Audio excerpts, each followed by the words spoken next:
pandemic situation and online format. So when I realized that I have only 25 minutes, I wanted to tell you two stories. One about the quantum mechanics, one about robots. So, but then, instead of rushing through, deck of slides, I'll tell you just one story about the quantum mechanics and the primary topic of the symposium. And if you'd like to, come and stay for the robots, hopefully continue discussions for the, the breakout session. So, and before I run out of time, let me acknowledge all members of my lab who actually did the work, collaborators, particular group of Cedric Tretiak, Los Alamos National Lab, Adrian Royberg, my friend and partner in crime from University of Florida, Frank Leifert, UNC Chapel Hill, funding from National Science Foundation, Office of Null Research, and BSF, and a lot of computational resources from various organizations and facilities, because a lot of computational and quantum mechanical calculations went into this work. Now let me start and motivate, a little bit. And of course, the hype is all-time high. We see, AI being in popular news as well. But even in the scientific news outlets on the left, what you see is the Royal Society of Chemistry, and the titles like "Wanted Synthetic Chemist, Humans Need Not Apply," or so ACS, American Chemical Society, so it's our chemical engineering news, Rise of the Smartest Machines. And therefore, one of the motivation of our work is this quote that is attributed by Derek Lowe. And if you don't know Derek, he's a pharmaceutical industry veteran. He writes amazing blog called In the Pipeline. So this is a blog for the science of translational medicine. What Derek wrote is that it is not that machines are going to replace chemists. It is that the chemists who use machines will replace those that do not. I think it's a thought-provoking, interesting quote that certainly motivates our research. And hence, I wanted to tell you about how we combine robots and automation to design of the materials. But at least for me as the computational chemist by training, it's very rewarding to see that this technology allows us to fulfill this vision of rational design of materials and molecules. And certainly a lot of labs and companies and startups think about it. And, I kind of think about this problem as, maybe we will have some kind of chemical AI, chemical intelligence that might be smart enough to generate a scientific hypothesis, and then recommend a particular molecule to be tested. Then this testing can be connected to, for example, automated robotic platform to synthesize and then test and characterize the material or molecule. So therefore, if this hypothesis is true or not, and close this loop, essentially informing the AI if the hypothesis was successful or not. And therefore, enabling truly AI-driven automated molecular discovery, maybe even in real time. And that's a dream, and a lot of us work in these directions. But I'd like to talk a little bit about what kind of technology can allow us to do that, and in particular how machine learning essentially revolutionizing computational chemistry. And you will hear a lot of talks, especially at this symposium. And one of the primary motivation for that is kind of cartoonish representation when we have some kind of metric of accuracy versus computational scaling of the methods. And therefore, if you're interested in simulation of realistic materials, biological objects like protein grain boundaries in materials, you typically stuck in the realm of force fields and kind of empirical methods that are typically linear scaling and allow us to do simulation for sometimes millions of atoms to the realistic timescales. And force fields are great, but also one of the drawback, the error and the uncertainty in the simulation can be extremely large, and therefore we do not know how systematically reduce this uncertainty. And since molecules are not quantum objects, to reduce this uncertainty, you typically have to climb this ladder and use, for example, tight binding sim empirical methods, things like Hartree-Fock theory, density functional theory, or things, in my realm of organic materials, using theory like couple cluster theory, that gives you, essentially, accuracy of the simulation within 1 kcal per mole, what's called chemical accuracy. However, the price to pay is the 7th order of scaling of conventional coupled cluster theory, and therefore you're restricted to very small molecular systems. And of course, if you want to nail this problem, so this is, if you want to get the exact answer, this is your full CI complete basis set. This is the unachievable kind of heaven, for you cannot run for anything practical. And therefore, the promise of machine learning, and kind of the spoiler for the symposium, is that now we have tools to make what's called machine learned potentials that combine this favorable scaling. Most of the ML models, either linear or quadratic with respect to the system size, and we use a reference quantum mechanical theory, and therefore hope that this potential would approach the accuracy and therefore to bridge this gap. And this is certainly motivated our work and many others. And as the power of machines is growing, we in my lab and Adrian's lab, we accumulated substantial database of molecules, running into 50 millions of molecules or more of energies, properties of various molecules, and traditional sequential quantum mechanical calculations, can now be, accelerated and augmented.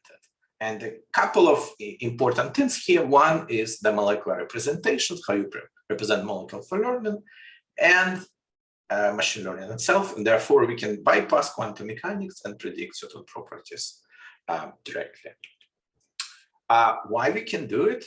So this is your time-independent Schrödinger equation. And, it's, you solve it typically numerically, therefore it's slow. But from the point of view of data science and machine learning, you can rearrange it and write your ground state energy as the magic function f that depends on molecular coordinate.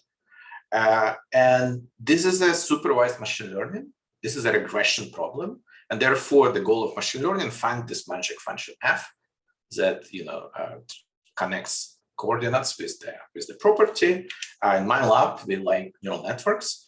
So you feed molecule to a neural network, you get ground state energy. And the beauty of neural networks, they're fully differentiable. You backpropagate, you compute gradients, you get forces on atoms, you can do molecular dynamics, you can backpropagate twice, you can get Hessian, and therefore you can have a fully functional, energy potential for molecules. Now, I can kind of think about approaching these problems that, when you design the architecture of the neural network, kind of similar to building the Lego blocks. And essentially, we combine the neurons, stack into the layer, and the current paradigms that deeper your neural network is, more accurate it is. And clearly, this girl is much more successful data scientist as this boy. And therefore, this approach of working with the Lego block is a nice analogy how we think about this problem. Now, over 5-7 years, we developed a number of different architectures. This is a busy slide, but yeah, let me kind of walk you through it. So there's several architectures we developed. With the indication in the yellow, those are our input quantities, for example, molecular coordinates and elements. Our outputs, again in yellow, those are energies and various properties. Tints in blue, those are mathematical transformations. And the green blocks, those are neural network blocks. And historically, we started with architectures called ANI or Anakin. It's a very simple architecture when you transform molecular coordinates into fixed representation, pass through a neural network, get an energy. But then we had lots of fun playing with these Lego blocks, and those are more complex architecture. Here on the right is what I think is maybe one of the direction in the future is combining physics-based models with machine learning, and hopefully Paula in his talk will highlight some of the successes, is where you combine machine learning and feed certain parameters into your model Hamiltonian in order to predict energy and various properties. One application we've done, essentially training extended Hückel model, providing the accuracy, approaching a density functional theory. And if you're interested to learn more, we recently published this account that describe our past 5 years efforts. And therefore, the rest of my talk essentially will follow this account, but I have to skip a lot of technical details. But if you're interested, I encourage you to read. So again, we all started in 2015, and the primarily methods of application paper was published 2017 that described the ANI deep neural network. This is essentially a machine-learned neural network-based force field for organic molecules. And to my knowledge, this is a first example of transferable force field. When you train it once and then you use it for various variety classes of organic molecules. In our work, we were mostly focused on the organic drug-like molecules, and it provides you a reasonable accuracy within 1 or 2 kcal per mole for many classes of organic molecules. Now, how to work? Again, the fundamental principle is rely on the nearsightedness of chemical interactions. You've seen this type of plots, this interaction potential energy of the hydrogen molecule or water dimer, where you can see that a lot of the chemical interactions essentially asymptotically dies out, and therefore you can find certain cutoff and truncated. However, there's always asterisks here that we all know about the importance of long-range interactions, and certainly it's an approximation. But this approximation has been extremely successful, and therefore it's actually started in 2007. So this idea of representing molecule as atom-centered atomic environments was pioneered by Beller and Parallelo, 2007, long time ago, where developed this high-dimensional neural networks for materials. So in our work, we take this idea and adapt it for organic molecules. We use the same idea, slightly different formulation of what is atomic environment and mathematical formula, but the idea is essentially the same, where every atom in your molecule characterized through the spherical atomic environment, about nanometer of size, basically encodes through angular and radial distribution your atomic neighborhood, and therefore your neural network kind of zoom in at each environment at a time, and your energy of your molecule would be sum of these atomic environments. Therefore, how you train it, you collect your data set, run your quantum mechanics, then you take your molecule, you featurize, you compute this environment, you pass it through a neural network to compute this essentially fictitious local atomic environment energy. You sum them up, and then you look how good or bad you with the reference quantum mechanical calculations, compute error, compute cost gradients, update essentially through back propagation in your neural network, you iterate. This is how you train, essentially. At the inference time, at simulation, it's a black box for potential. In our case, it's a Python functions. When you feed molecular geometries in, get energy and forces, and therefore you can plug it in any your favorite molecular package. So currently available, we started from the biogenic elements, so all non-metals. We have more elements in progress. We choose a particular choice of DFT. We use Omega B97XD. It's a nice hybrid edge-operated hybrid functional from Martin Hetzgott group. We use double zeta basis set at first, but kind of over pandemic time, we did a little bit upgrade, going to a little bit better modern flavor from the same family, Amiga B97MV, with a triple zeta basis set. And we also have a neural network trained to a couple, approximate couple cluster calculations. We've done a number of applications. Let me show you a couple of examples. What traditionally force fields for small molecules struggle with is to describe the geometry of potential energy surface, especially for molecules with things like sulfur, loss of halogens, therefore polarizable, and the ML potentials essentially nail this problem and fix it. So what this left panel show you, potential energy surface for a couple of dihedral angles. So I rotate this dihedral angle, therefore you can build this two-dimensional map. This right column show you the DFT, left the calculation with the ANI 2 potential.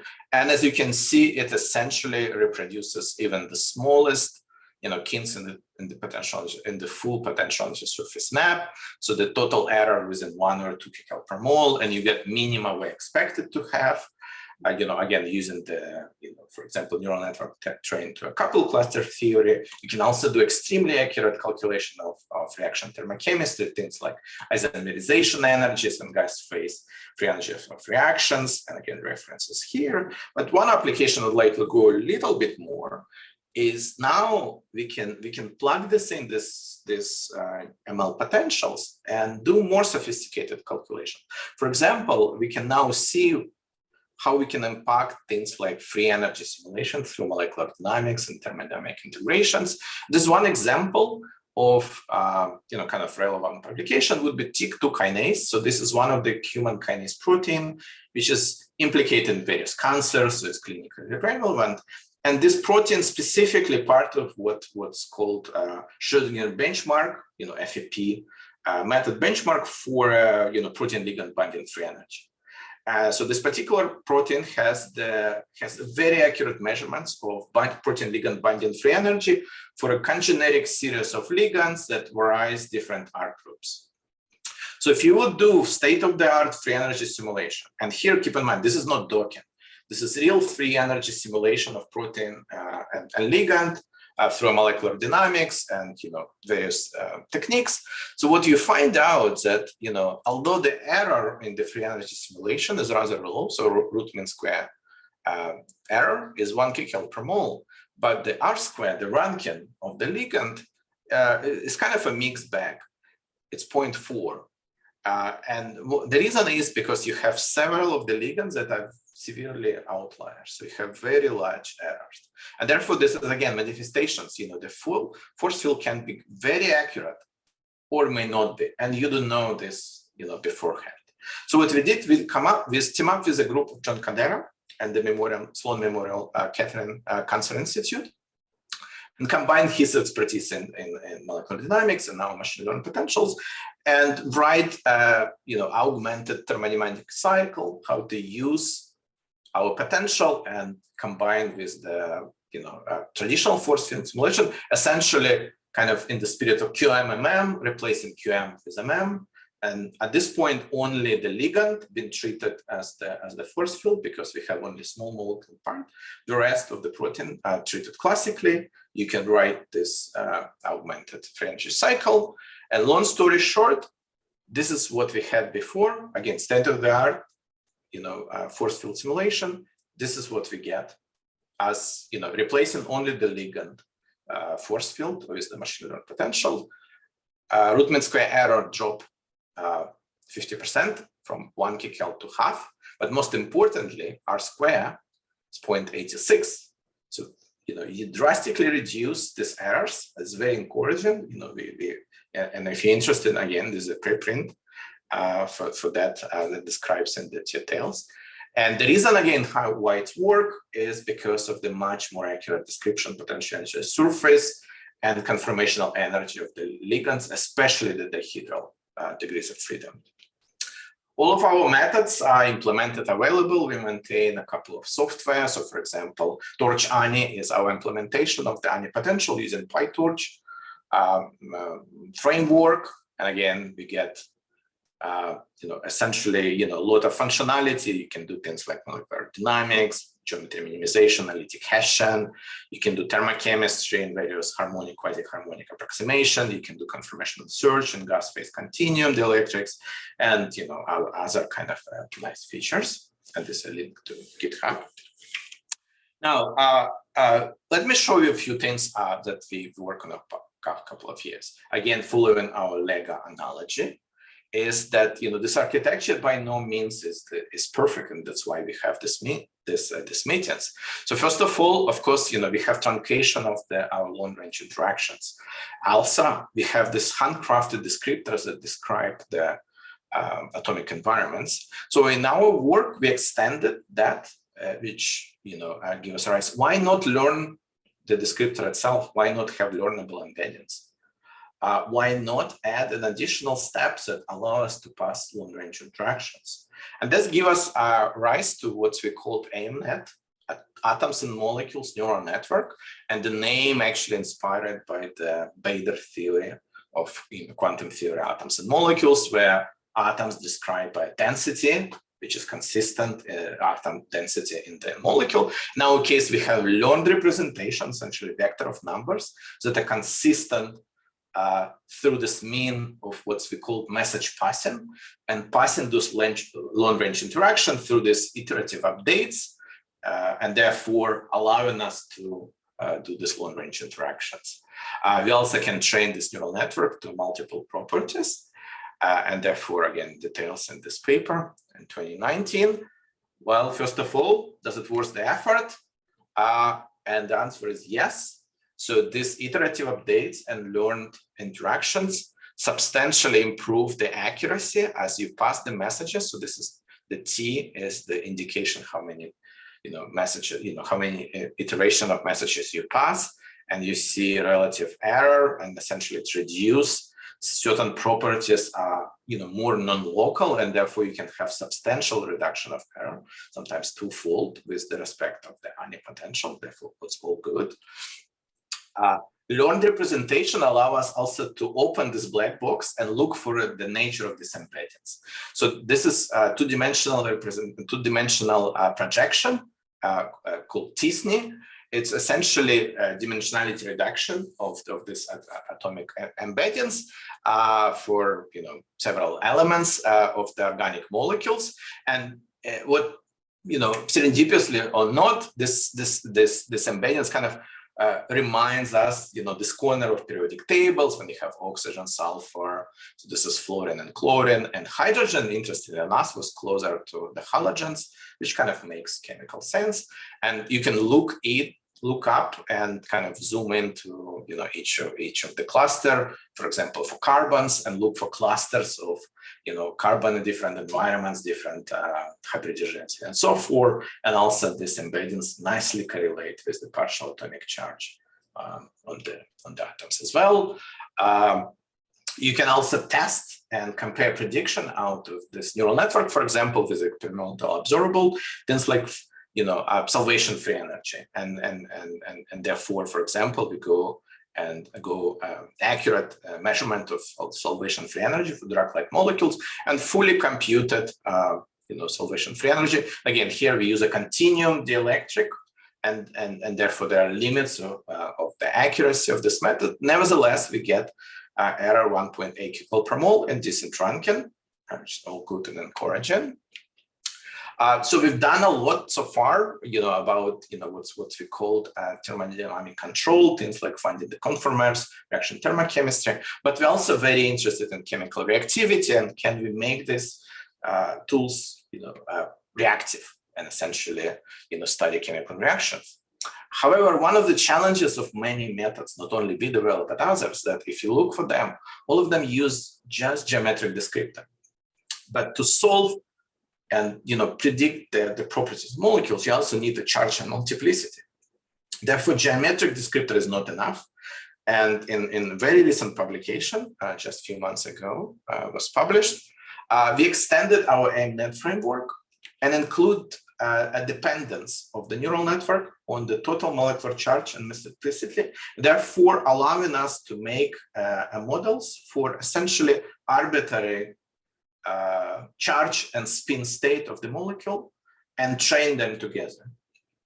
And again, I'm running out of time, but if you're interested in technical details in the reference, visually, we included this block, which we call the neural spin equilibration, which essentially redistribute and equilibrate spin charges into the molecules. And visually, how it looks is if you take this molecule, it's kind of a prototypical conjugated system with electron donating and withdrawing group. So if you're touching the touch electron, so density functional theory gives you this kind of spin density. So you see this, either electron and hole, delocalized, partially delocalized through this conjugated system. So this is very non-local effect.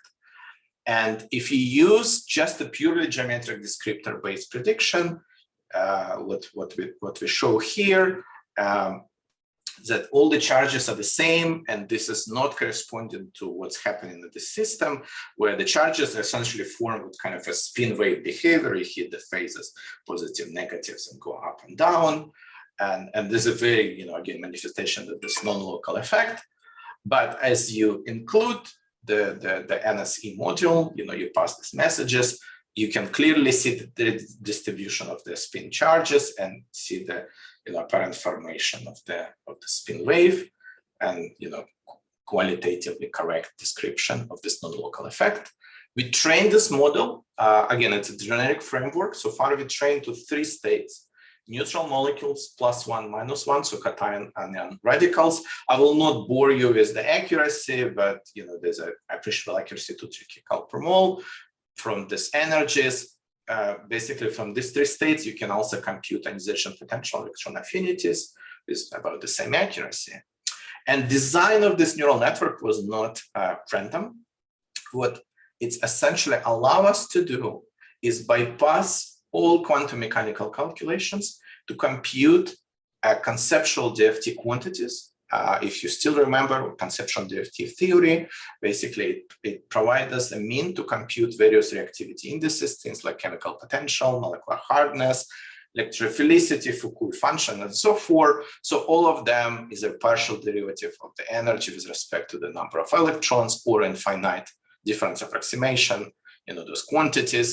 And since we have, since we can modulate different charge states of molecules, we compute spin polarized charge.